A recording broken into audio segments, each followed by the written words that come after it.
Retro gaming fans have been eating really good lately. Teenage Mutant Ninja Turtles Shredder's Revenge. Go watch my video on it. Arguably a Game of the Year candidate, I feel. Just a fantastic game. I've beaten it multiple times on the Nintendo Switch and on the Xbox because it's just an awesome game. Yesterday we talked about the Capcom Fighting Collection, a great collection of some hidden gems, great Street Fighter titles, and of course tons of Darkstalker stuff as well. A really solid compilation, lots of fun stuff to unlock in it as well.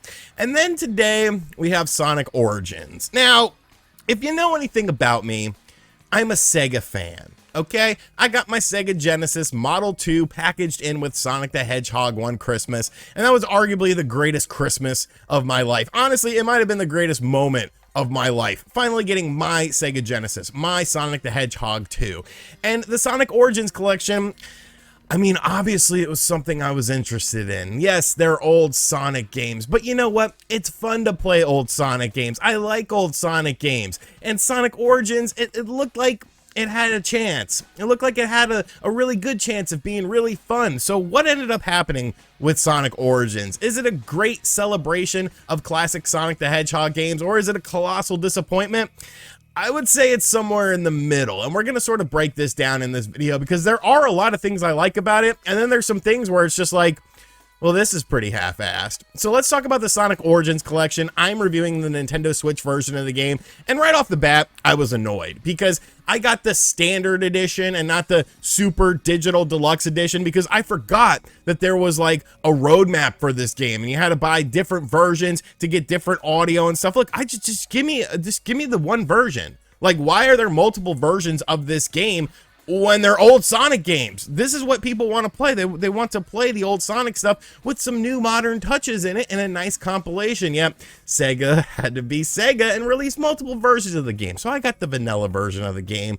And of course, this is a compilation of various Sonic the Hedgehog games from a very certain era.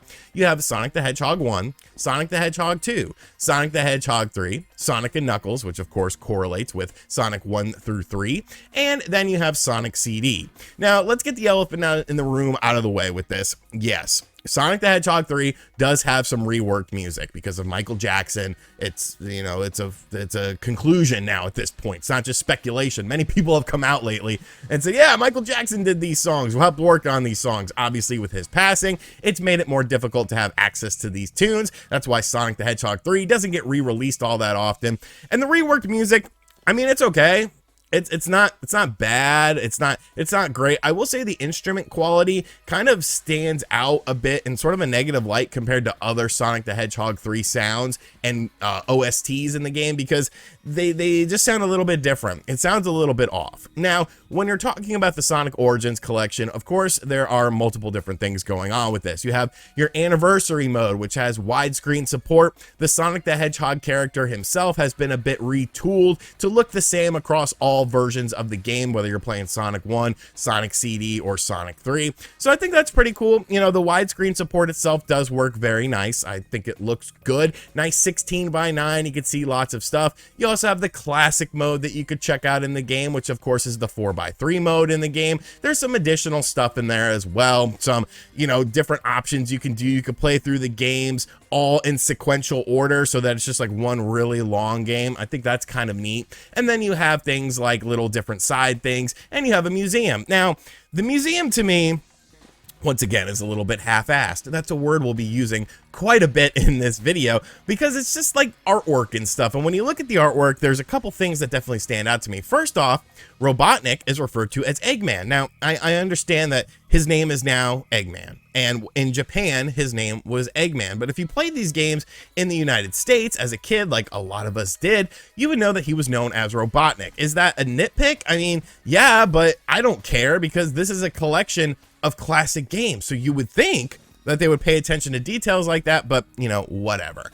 And I think beyond that, it's kind of weird that there's box arts for other games that aren't included in this collection within that. And it's like, well, why weren't these games in here? Games like Sonic Spinball, Sonic 3D Blast, even Knuckles Chaotic. You could look at the box art for that. I mean, it's cool to have them in the game, but it would have been even cooler to be able to play those games in the game. Now, let's talk about the quality of the games themselves. Obviously, these are some of the best games that Sonic was ever involved in, and I think they still hold up well today. I think they all look great, they all play great. No matter if you're playing it in the classic mode or the anniversary mode, there's still a lot of fun to be had with these games. But once again, I do have a little bit of a nitpick with these games, because when you're playing Sonic the Hedgehog 1, the dash spin is automatically in the game. Now, these games have actually released previously on the Nintendo Switch via the Sega Ages collection. You could play games like Sonic 1 and Sonic 2, and in those games it was optional to have the spin dash in Sonic 1, because obviously when Sonic 1 first released, that was not in the game. You had to roll into your momentum to do the spin dash, and then that was a staple of Sonic the Hedgehog 2. But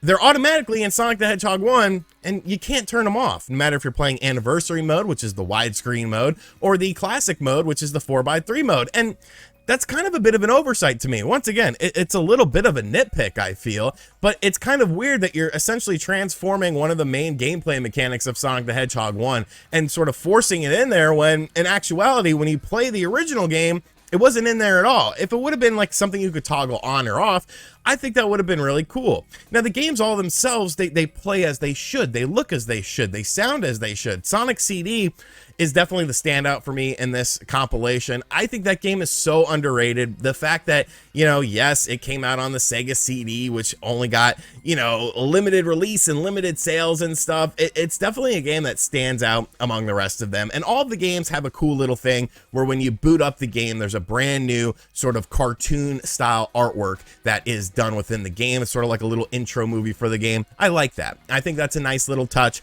The quality of the artwork itself is really well done. It looks like the Sonic Mania team did it. So if you like that style of animation, you'll like what's in this game. And like I said, all the games do look and play as they should, just with some little anomalies here. There's also a coin system in the game where, no, it's not rings. You can earn coins in the game, and these coins can then be spent within the museum to unlock different stuff, like different artwork. You can actually use the coins themselves within the game if you're doing like a bonus stage to get like a Chaos Emerald or something like that, and you fail that stage, you'll actually be able to given the chance to use one of these coins in order to access the stage once again and get another chance to play it. So, you know, that's kind of cool. You earn coins just by getting things like high scores and stuff like that, getting a certain amount of rings. They don't really explain it, but you do end up getting quite a bit of coins within everything. So I think that's pretty cool. But I keep coming back to one thing with this compilation, and that's the half-ass portion of it, because really there's a lot of half-ass stuff with the game. Besides the stuff I've already mentioned,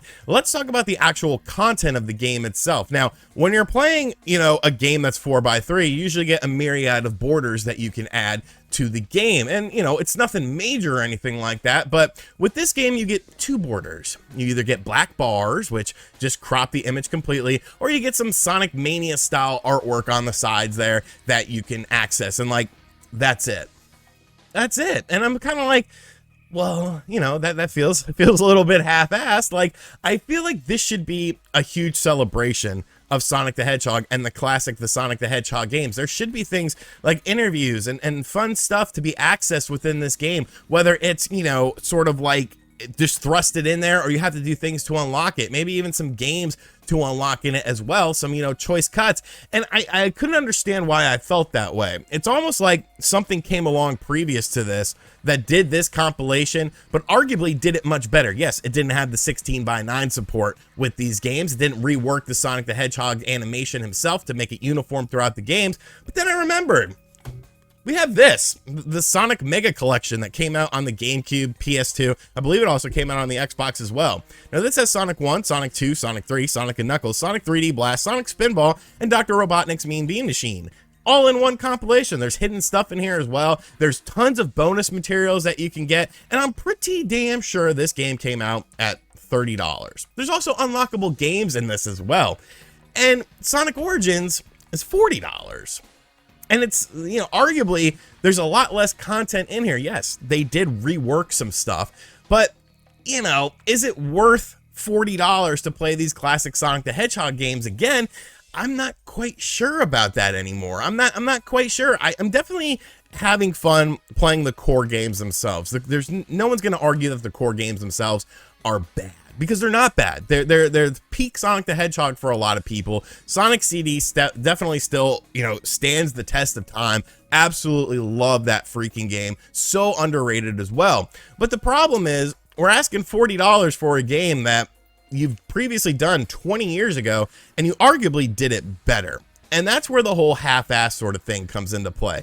Having multiple editions, a digital deluxe edition, the physical edition, you can't even get the digital deluxe stuff unless you buy it separately. The fact that, yes, these games have been reworked, but there's little weird things like Sonic the Hedgehog 1 automatically having a spin dash.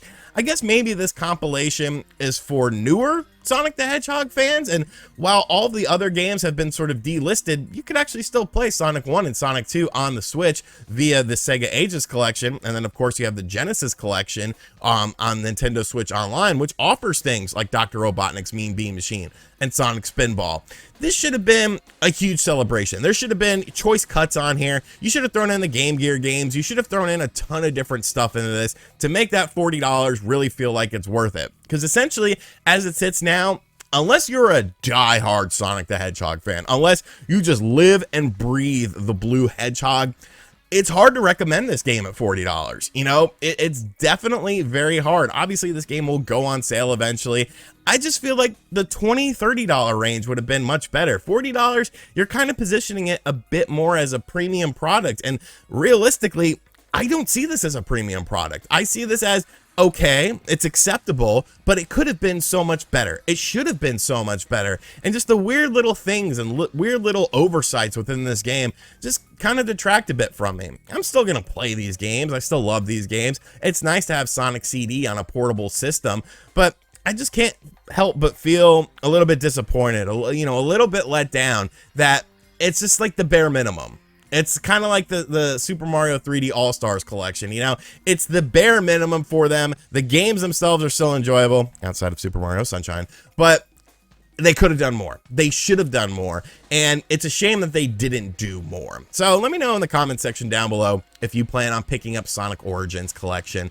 You know, it's solid, but it's underwhelming, if that makes sense to you. I think I sort of conveyed it well in this video. I don't know, this just ended up turning into a rant. Like, I had a bunch of notes jotted down, and I just completely ignored my notes. I was just like, I'm speak from the heart, man. I love Sonic. I love Sega. You're breaking my heart, man. You're breaking my heart. And as always, guys, thank you for checking out this video. If you're new to the channel, first time around here, be sure to hit that subscribe button, like, comment, and share. Thank you guys for 430,000 subscribers. That's nuts. I'd like to hit 500,000 before I die. So if you haven't subscribed yet, go ahead and subscribe. And as always, I'll catch you guys on the next video. Later.